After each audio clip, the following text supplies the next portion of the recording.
Então, boa tarde, pessoal. Boa tarde para todo mundo. Eu espero que todo mundo esteja me ouvindo bem. Se vocês não estiverem escutando muito bem, podem enviar ali no chat. Então, hoje a gente vai começar com as nossas palestras online, a nossa primeira palestra online. Para quem não entendeu, essas palestras, elas provêm, na verdade, de um projeto que a gente começou, que é um jornalzinho no Instagram, que tem como tema principal os potenciais do Serra Geral. Então, a gente publica um texto que tem a ver com os potenciais do Serra Geral e na outra semana vai ter alguém aqui palestrando para a gente. Então, no caso de hoje vai ser a Ana, que vai falar do tema cobres em basalto do Serra Geral. A Ana, ela é graduada recentemente pela UFPR e ela teve esse tema também como TCC dela, né? E antes de passar a palavra para ela, eu só queria deixar alguns recadinhos. Então, para quem tiver alguma pergunta, no final a gente vai abrir para perguntas. E se vocês quiserem ir mandando essas perguntas no chat durante a palestra, vocês fiquem à vontade, que depois eu vou ler todas elas para a Ana. E também a gente vai emitir um certificado no final dessa palestra. Então, quem tiver interesse também só tem que responder um formulário que vai ser enviado aqui no chat. E tem que responder ele uma meia hora, mais ou menos, depois da palestra, no máximo. Beleza? Então, eu vou passar a palavra para a Ana agora. Oi, pessoal, tudo bom? Obrigada, Natália. Meu nome é Ana Carla Miller, como ela já falou. Eu sou recém-graduada em Geologia pela Universidade Federal do Paraná. Sou do grupo de novos profissionais que tiveram as festividades adiadas e estamos nos graduando remotamente. Tem gente até recebendo diploma pelo carro, né? Mas estou animada e é um prazer poder compartilhar um pouquinho do meu trabalho aqui com vocês. Bom, eu vou começar agora a apresentação. Vou compartilhar a tela que eu preparei para mostrar para vocês sobre cobre nos basaltos do grupo Serra Geral. Bom, todo mundo está conseguindo ver a apresentação, eu acho. Nath, pode confirmar para mim? Está dando para ver. Ok. Está aparecendo o seu vídeo aqui ao invés do meu. Vou mudar isso.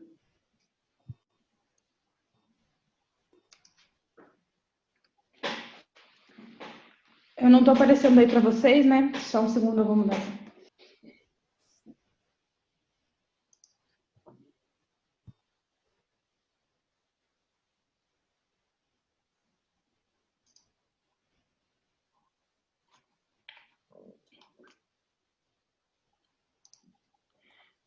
Então, vamos lá.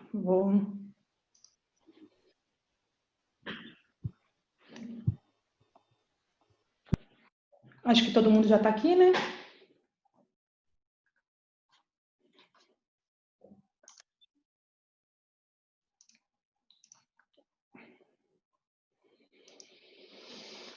Então, pessoal, essa é a primeira apresentação da proposta do grupo da UFPR Student Chapter. Eles me convidaram para apresentar um pouquinho para vocês sobre cobre basalto do grupo Serra Geral no sudoeste do Paraná. Bom, a minha apresentação foi dividir em 6 partes devido a ser a primeira apresentação do potencial econômico do grupo Serra Geral. Então eu vou começar desde o início com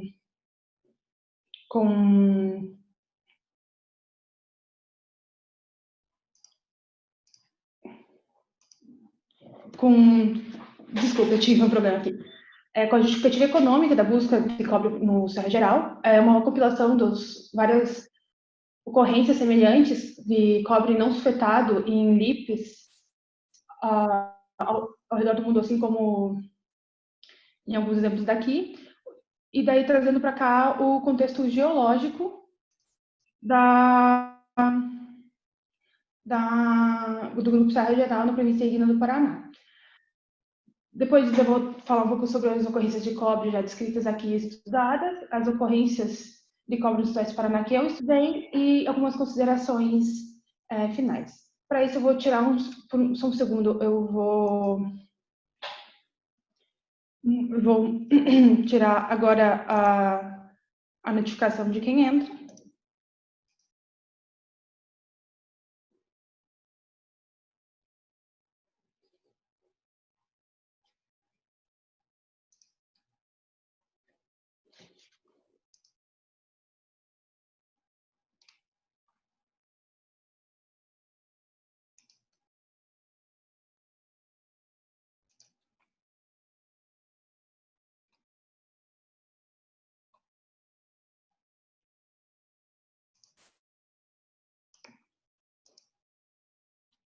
Pronto, desculpa, gente.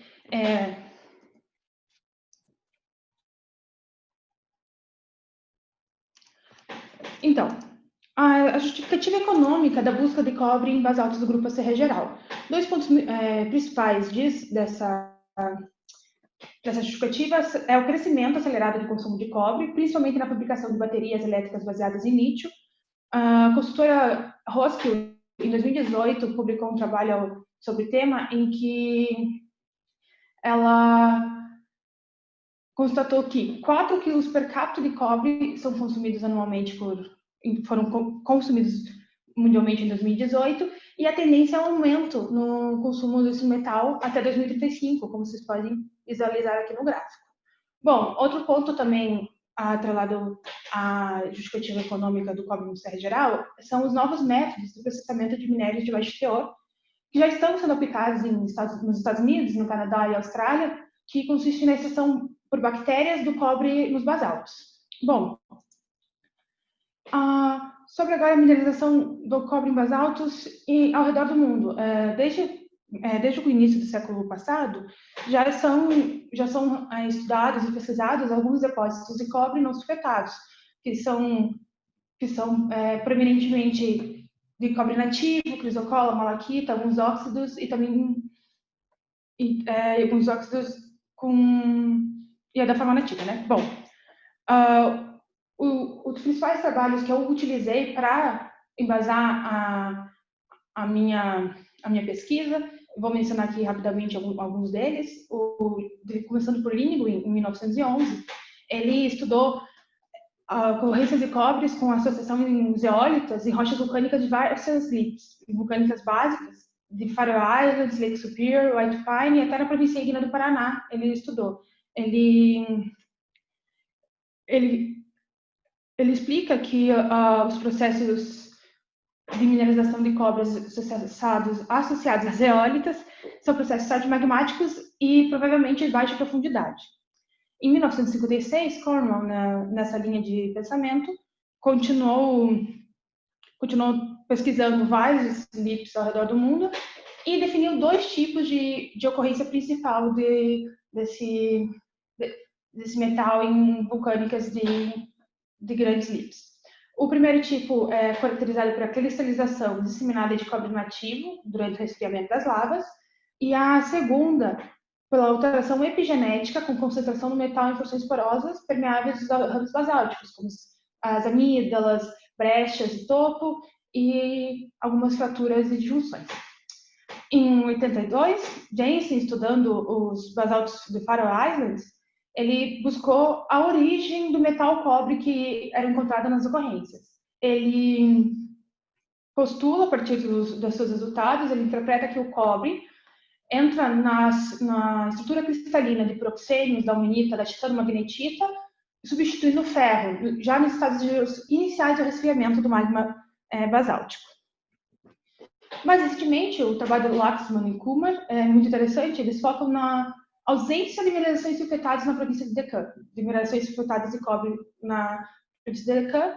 Ele atribui isso à ascensão rápida e adiabática do magma basáltico.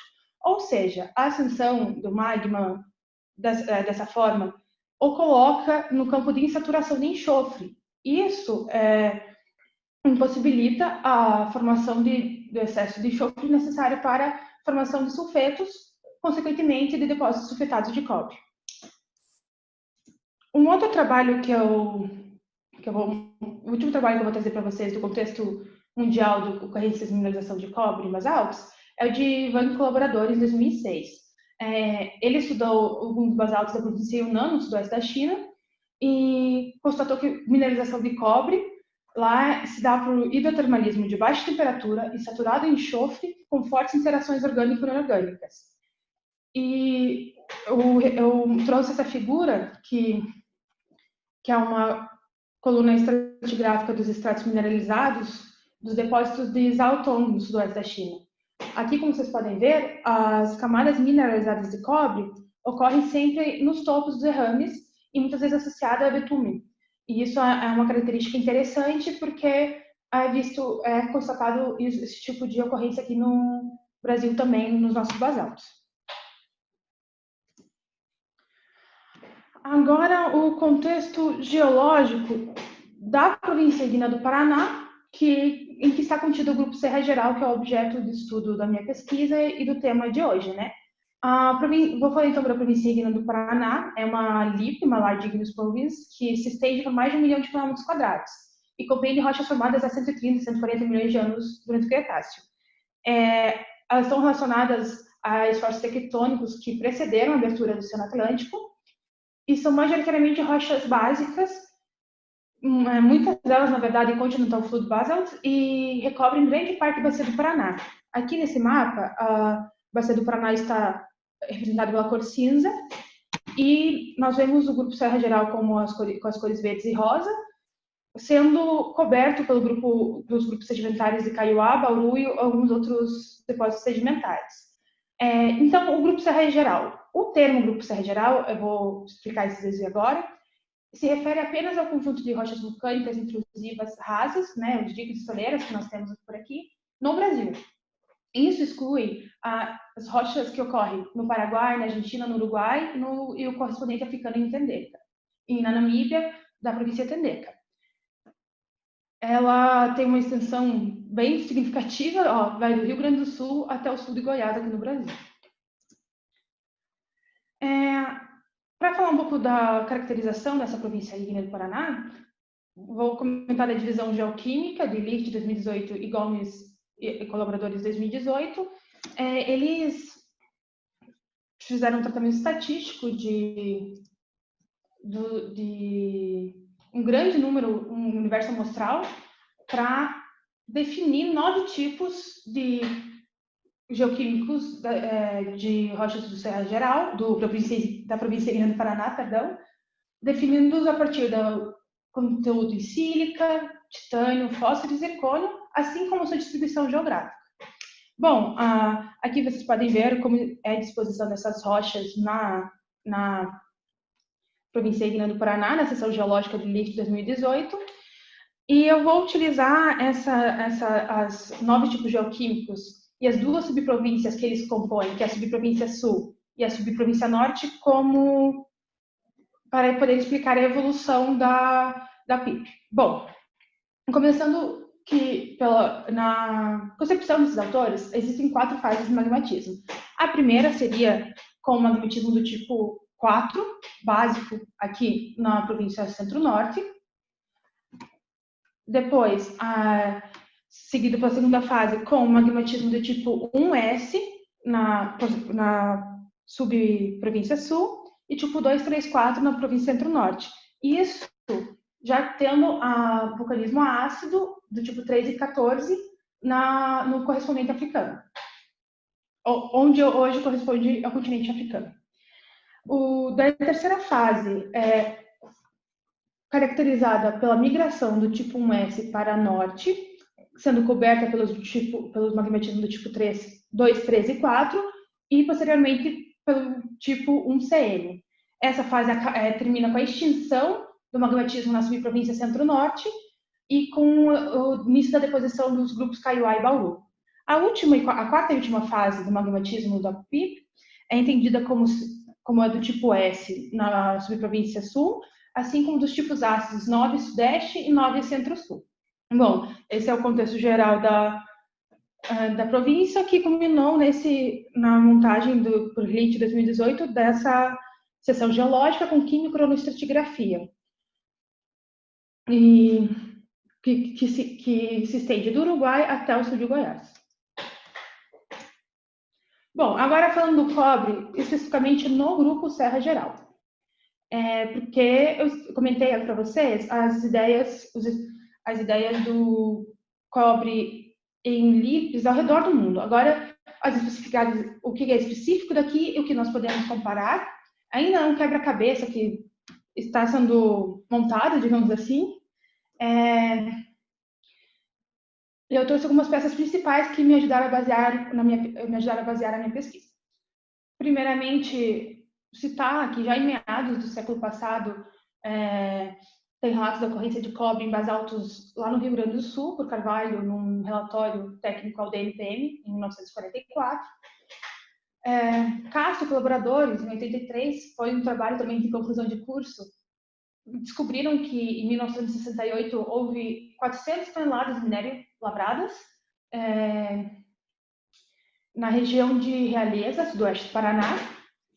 E também vou falar do projeto Cobre em Itapiranga, da CPRM 79, que é muito interessante, porque conseguiu constatar 2 tipos de ocorrência de cobre em Santa Catarina, no Paraná e no São Paulo.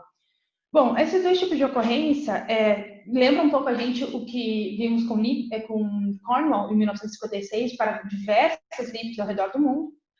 Mas aqui no Santa Catarina, Paraná e São Paulo, segundo os autores desse projeto, são 2 tipos principais. O primeiro é cobre nativo, fino, disseminado em derrames de grande espessura ou em fraturas na zona intermediária. Isso provavelmente foi associado a processos tardo-magmáticos, mas do próprio derrame. Agora, o segundo tipo são minerais de cobre em agregados coliformes, a crisocola e a malaquita, principalmente na periferia de vesículas que são mineralizadas também com cuprita, tenorita e cobre nativo na porção central. Então, esses autores montaram uma sequência a partir disso, uma sequência paragenética completa desenvolvida em minas de basalto. E eu trouxe aqui essa figura para vocês, desse projeto, para mostrar. Então, da parte mais periférica da vesícula para o centro dela. Eles encontraram goetita, depois argilo-minerais, seguidos por zeólitas, malaquita, crisocola, a tenorita, a cuprita e o cobre nativo. Lembrando que essa é a sequência paragenética completa, teórica deles, né? Eles mesmos já mencionam a dificuldade de encontrar toda essa sequência e que tenorita é mais dificilmente encontrada nas vesículas, mas que a crisocola pode se repetir em mais de uma dessas interfaces. Bom, ainda nesse trabalho eu trouxe esse perfil geológico e geoquímico na área de São Judas Tadeu. Tem vários perfis, eu escolhi esse porque é um ótimo exemplo da posição das ocorrências de cobre. Como vocês podem ver, aqui sinalizados pela letra C, são os níveis mineralizados de cobre que são sempre associados ao topo dos derrames basálticos, nas zonas vesiculares e brechadas. E isso também é correlacionável com o sudoeste da China, que foi encontrado por Wang e colaboradores em 2006, que eu havia trazido para vocês. Então, a gente tem essa semelhança e é bom porque a gente vai percebendo o quanto nós podemos tirar de outros trabalhos e aplicar na nossa região e vice-versa, né? Bom, agora, continuando com a apresentação, eu trouxe 3 pontos principais do cobre no grupo Serra Geral, das pesquisas mais recentes, que também foram base que eu utilizei muito na minha pesquisa de monografia para conclusão de curso. Licença, eu vou tomar um gole de água. Enfim, falando sobre o controle metalogenético do cobre, do níquel e dos elementos do grupo da platina, de Arioli, em 2008, em sua tese de doutorado, postulou que esse controle é feito por ferro, em condições de máxima fugacidade de oxigênio, substituição em enxofre e pouca contaminação por sal, como compara ao modelo de Skyguard. Então, isso pode ser um análogo, uma comparação válida para a origem do cobre nos basaltos do grupo Serra Geral da província do Paraná, segundo esse autor. Agora, a mineralização de cobre, segundo autores como Arena, em 2014, Arena e colaboradores, em 2014, e Baggio, Colaboradores 2017, a mineralização de cobre é produto de alteração hidrotermal epigenética com remobilização de metais por fluidos quentes associados ao aquífero Guarani. Acho interessante mencionar, falando desses trabalhos, que eles falam bastante da baixa temperatura de que essa alteração hidrotermal deve ter tido e também do envolvimento de processos vulcanoclásticos e explosivos na cristalização desses minerais de cobre. Bom, e também é importante mencionar que Pinto 2010, que defende o enriquecimento supergênico em ambiente com ausência de enxofre para as ocorrências de cobre no grupo Serra Geral. Essa figura de base de colaboradores 2017, nós podemos ver o cobre nativo no centro de uma amígdala preenchida com zeólitos. E isso nos remete ao que Lindgren constatou em várias lifes ao redor do mundo, né? Já lá em 1911. Então, mais uma semelhança que a gente que deve ser mencionada aqui do Grupo Serra Geral.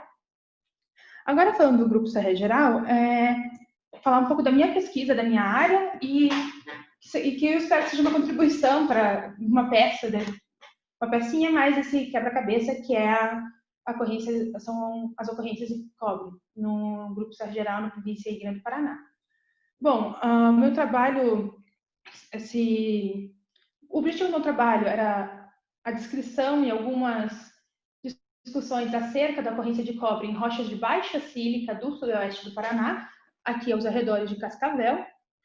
Para começar esse trabalho e embasar as discussões e o mapa gerado, foram utilizados dados e mapas cedidos pelo Instituto de Terras, Cartografia e Geologia do Paraná.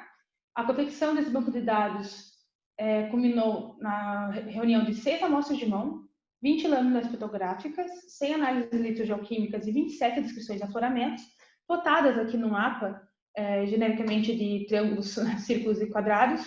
E mais para frente, com a evolução da pesquisa, algumas inferências acerca dessa distribuição puderam ser discutidas. Agora, um dos primeiros produtos do trabalho que fizemos é a separação em 4 tipos de ocorrência do cobre no grupo Serra Geral. Bom, as ocorrências encontradas pelo mapeamento do grupo Serra Geral pelo ITCG-PR e a amostra cedida pelo meu orientador, que permitiram essa individualização.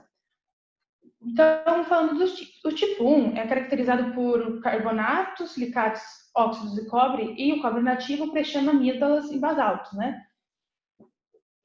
Isso foi observado tanto em amostra de mão, como na descrição de afloramentos e até algumas lâminas petrográficas.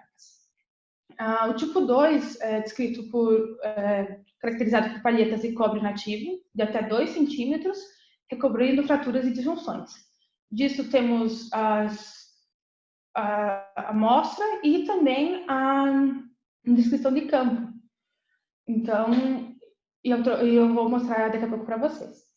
O tipo 3 é um dos que eu considero mais complexos, porque são brechas vulcânicas com cobre nativo, cuprita, crisocola e malaquita, preenchendo as amígdalas, dos fragmentos de basalto, e também venas da matriz da brecha vulcânica. É uma rocha bem complicada à primeira vista. E o quarto tipo foi definido principalmente pelas descrições de campo, que são os cristais milimétricos de cobre nativo disseminados na matriz de basaltos muito finos. Bom, então, mostrando agora algumas fotos dos tipos que eu mencionei.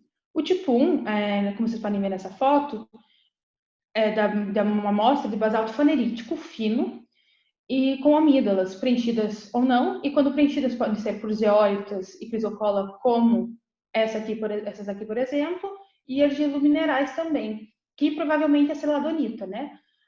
Essa amostra é da localidade de Campina da Lagoa, no sudoeste do Paraná também. Ainda nessa localidade, mostro para vocês uma aproximação numa dessas vesículas de uma outra amostra, porém na mesma localidade, em que nós vemos a crisocola botrioidal cobrindo a vesícula, a amígdala, junto com os zeólitas, em Campina da Lagoa. Observação que a zeólita está uma parte mais periférica que a crisocola, como observado por vários autores anteriores.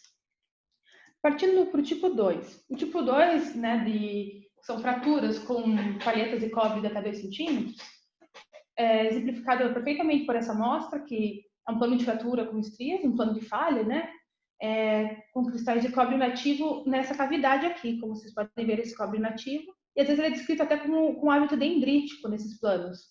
E aqui a superfície estriada com vidro vulcânico. As palhetas de cobre nesse tipo de ocorrência também ocorrem alongadas segundo essas estrias. Isso aqui são 2 palhetas de cobre nativo, e todas essas imagens foram tiradas com auxílio de lupa de bolso, nada microscópio. A amostra, inclusive, continua intacta. Você tem noção realmente do tamanho dessas ocorrências. O tipo 3, que é o próximo que eu vou mostrar, que é a rocha que eu falei que considerava um tanto complexa. Aqui nós vemos a amostra inteira com amígdalas preenchidas por malaquita, crisocola, zeólitas, cuprita e cobre nativo, e as vênulas de argilominerais na matriz. Bom, aproximando essa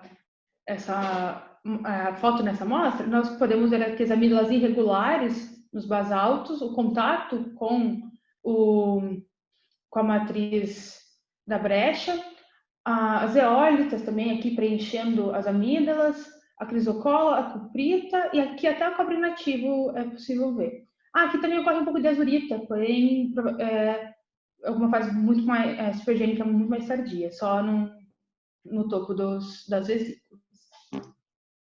Em outra aproximação, aqui, que são amígdalas nos fragmentos do basalto dessa amostra, preenchidas por crisocola, por malaquita e cobre nativo. Aqui, a malaquita um pouco desfocada, mas o que importa aqui é a crisocola, coloforme, como vocês podem ver, sem um hábito proeminente, e o cobre nativo no centro. Isso concorda com o que foi postulado para outras províncias com a mineralização de cobre ao redor do mundo, algumas até exploradas economicamente atualmente, né? Então, é muito interessante observar essa semelhança para a gente poder relacionar. Além disso, nós fizemos tratamento estatístico dos 100 dados litogeoquímicos disponibilizados. Para quê? A fim de tentar entender um pouco do comportamento do elemento cobre nessas rochas dessa região. O tratamento estatístico, bom, com a montagem de histograma em log normal, uma moda ao redor de 200 ppm de cobre, sendo que já em escala logarítmica a gente vê histograma com uma certa assimetria da curva e da simetria das frequências, e a partir disso montamos uma curva de probabilidade e aplicamos a técnica de Sinclair. Utilizei o software ProbPlot, que está sendo agora publicado e é de acesso aberto à comunidade. Bom, sobre essa curva de probabilidade, aplicamos o método Sinclair, encontramos 3 subpopulações, sendo nomeadas A, B e C, C de menores teores, A de maiores teores. A de menores teores é de 38,45 a 151 ppm, AB 224, 231, e a subpopulação A de 331 a 1294. Bom, então, essa separação nos mostrou as 3 populações de cobre nos basaltos, isso não é nas ocorrências como mostrei antes, são nas rochas basálticas, vulcânicas. E, então, juntando essas 2 informações no mapa geológico da região, em cima dos tipos geoquímicos definidos por Licht, a gente vê que na área ocorrem tanto rochas básicas como ácidas, sendo que sendo que as ácidas são em muito menor quantidade, e as de baixa sílica foram objeto de estudo, né? As informações e dados referentes a de alta sílica foram eliminados do banco de dados. As ocorrências de cobre estão aqui listadas e mostradas como triângulos, os vários tipos, sendo que localmente ocorre mais um tipo no mesmo afloramento, o tipo 1 e 2 e o tipo 1 e 4, às vezes podem ocorrer juntos. Essas ocorrências de cobre, é interessante mencionar que elas ocorrem geralmente nos primeiros derrames do tipo 1CN na concepção do LIET de 2018.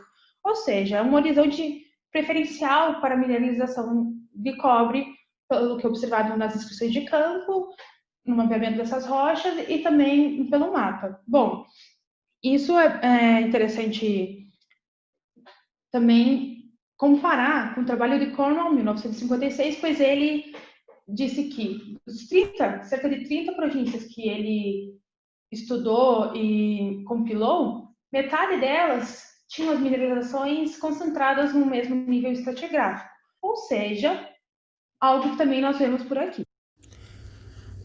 Bom, depois da confecção do mapa, nós partimos para a classificação geoquímica das amostras compiladas, e nós podemos observar que no diagrama TASC as rochas são basaltos, com algumas poucas ocorrências de andesibasaltos e traquiandesite basaltos, e que as rochas, segundo o diagrama FM, são todas da série toleítica, como esperado para rochas do grupo Serra Geral, né?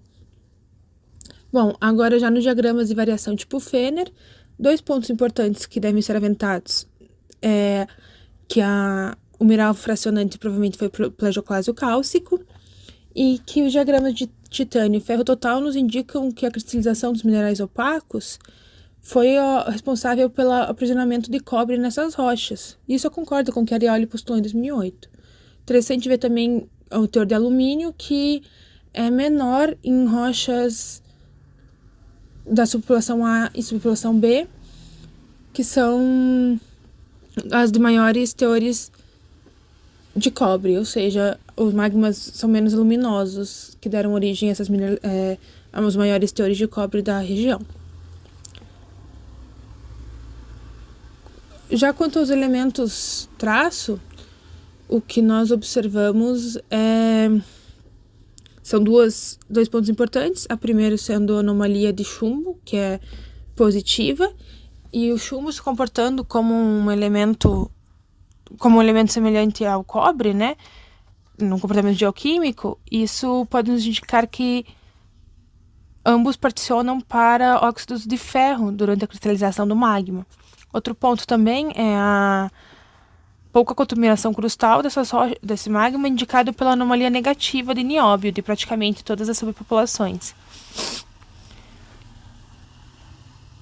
E também para elementos terras raras, o que nós observamos foi paralelismo entre as subpopulações A, B e C na plotagem do Spidergram, indicando que houve apenas uma fonte do magma. Então, a mistura de magmas provavelmente não foi um fator decisivo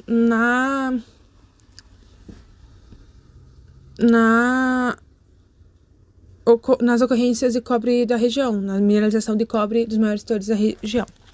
Bom, a partir disso, 3 discussões principais devem ser ressaltadas. A primeira sendo que o cobre provavelmente foi aprisionado durante a ascensão e cristalização do magma basáltico nos óxidos de ferro e titânio, com pouca influência da contaminação crustal ou rochas encaixantes, como já descrito em Skygar e comparado por Arioli em 2008. A segunda discussão é acerca dos fluidos envolvidos no processo de mineralização.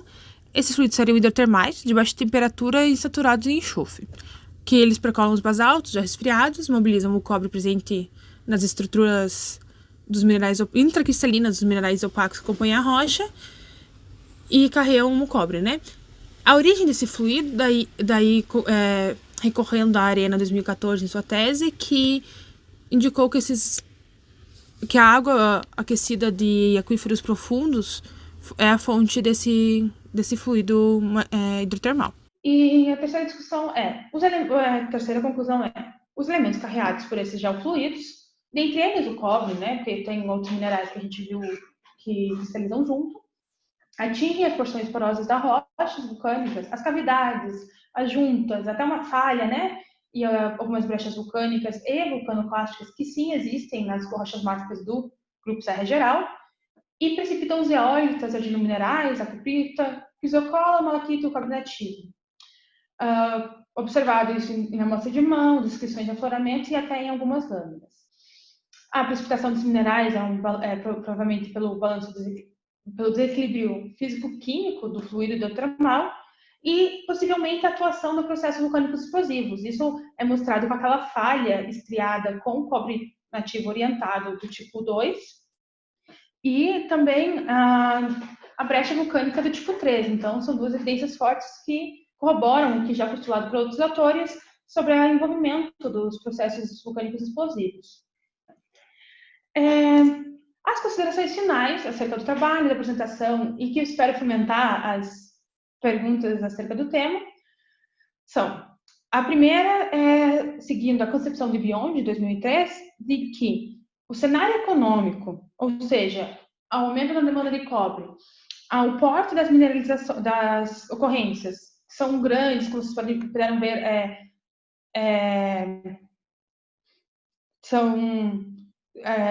tem uma quantidade lateral no mesmo nível estratigráfico e tudo mais.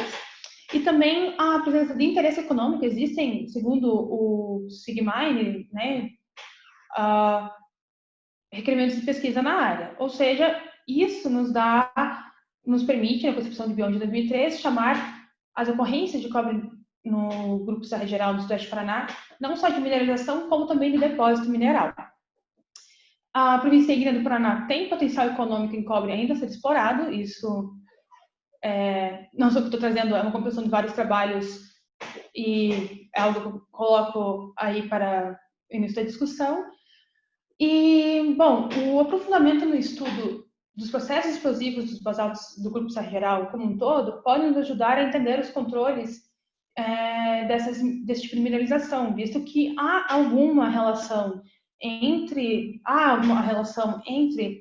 as ocorrências de mineralizações de cobre e processos explosivos em muitos casos, já estudado por alguns autores e que eu destaco aqui que merece mais pesquisa para poder chegar num modelo satisfatório e, quem sabe, montar esse quebra-cabeça um dia.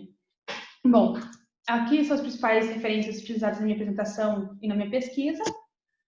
Pela atenção, muito obrigada. Agradecimentos à SEG, ao FPR SEG Student Chapter pelo convite, ao Instituto de Terras, Cartografia e Geologia do Paraná pelos dados cedidos e ao Departamento de Geologia da UFPR por ceder espaço e infraestrutura técnica para realizar esse trabalho.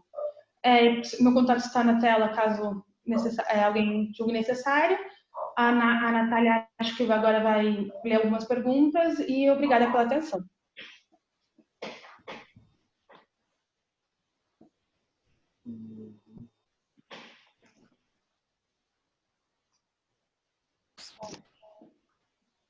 Ok. Obrigada, Ana, pela sua apresentação.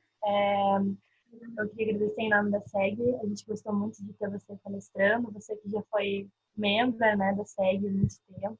Foi muito legal ver você mostrando o seu trabalho. Eu queria deixar aberto para perguntas. Então, se alguém tiver perguntas, por favor, mandar no chat. Não sei se o pessoal ficou meio assim de mandar, ou entenderam tudo e não querem mandar nenhuma pergunta. Deixa eu ver aqui no chat. Eu admito que eu não consigo ler na tela longe o que se tem perguntas. Eu tenho uma pergunta aqui, Ana. Tiveram estudos em outras regiões do Serra Geral? Tiveram alguns. Agora eu não vou me lembrar de cabeça, porque eu realmente foquei na minha área de estudo, mas tem sim. Carvalho, em 1944, menciona algumas no Rio Grande do Sul. E que eu me lembro, acho que agora eu só me lembro dessa. Beleza. Eu tenho uma da Ariadne aqui. Gostaria de saber quais evidências apontam para uma correlação entre processos explosivos e as mineralizações.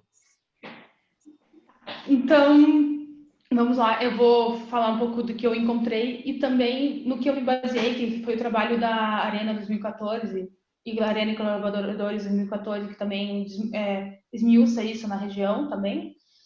Bom, a gente vê a brecha vulcânica ali, com minerais de cobre, tanto na matriz como nas amígdalas, e aquela brecha ali é vulcanoclástica, ou seja, é um processo explosivo que tem cada vez mais sido aventado no grupo Serra Geral, e então, com precipitação e cristalização de minerais. Então, se cristalizar esses minerais numa brecha vulcanoclástica, a relação entre eles aparece aí. E nos casos das fraturas, naquela falha, na verdade, né, que tem as estrias, a gente vê o cobre orientado naquela superfície. Então isso já é um pouco de interpretação, né? Da minha interpretação.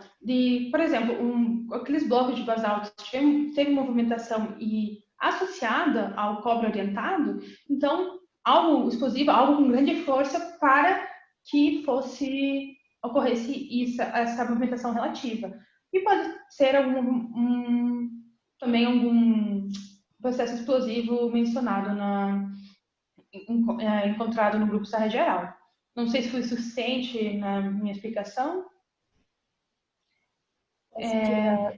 Isso. Não sei se ela ia falar alguma coisa, eu escutei alguém falando, eu achei que ela tinha aberto o microfone. Foi ok, obrigada. Então tem mais uma pergunta, Ana. Thomas, parabéns, pesquisa muito legal. Existe alguma evidência de alteração hidrotermal? Tem. Então, é uma discussão que às vezes eu me pego entrando numa confusão, porque eu não posso dar uma resposta linear. É bem complicado conseguir diferenciar do que é supergênico, hidrotermal, até cardiomagmático, às vezes, dessas ocorrências, né? Isso se comenta em todas as ocorrências das outras LIPs e aqui também. As evidências de alteração hidrotermal, bom, tem as mencionadas também nos trabalhos que eu mostrei, as que eu encontrei na minha área de estudo. Eu acho que o preenchimento de vesículas, principalmente por alguns artigos minerais e as eólicas, e eu acho que esse é o principal. Também a revisão bibliográfica, né? Aliado sempre à revisão bibliográfica. Alguém mais tem alguma pergunta?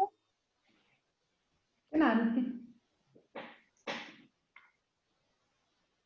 Bom, então eu acho que é isso. Então, obrigada a todo mundo pela participação. Obrigada de novo, Ana, por ter dado essa palestra para a gente. Quem tiver interesse em receber o certificado de participação nessa palestra, a Mayara mandou um formulário aqui no chat, como eu já tinha dito no começo da palestra. Então, quem tiver interesse, é só entrar nesse link e responder até meia hora depois e vai receber certificado por e-mail. Nath, eu acho que tem mais uma pergunta. Obrigada a todos pela participação. E tem uma pergunta ali, pode ser a última? Gilson Teixeira. Pode, claro. Vamos ver. Gilson Teixeira, parabéns pelo trabalho. Verificaste sulfatos nos afloramentos? Não foram encontrados. As descrições de afloramento, a gente não conseguiu fazer campo por falta de verba, mas as descrições, nenhuma mencionou sulfato, né, nos afloramentos. Obrigada, pessoal. E tinha mais uma outra pergunta, se quiser, eu não acho.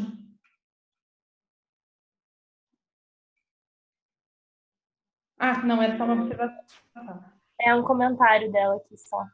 Então tá. Bom, se alguém surgir uma pergunta uma outra hora, deixei o contato para vocês. Tem mais uma pergunta. Ó, Isaacar Barroso. Existe relação das ocorrências com estruturas crustais profundas?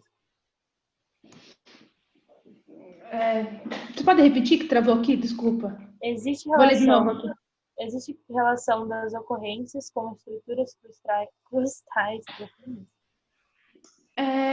Eu admito que não foi muito, não segui muito essa parte da problemática.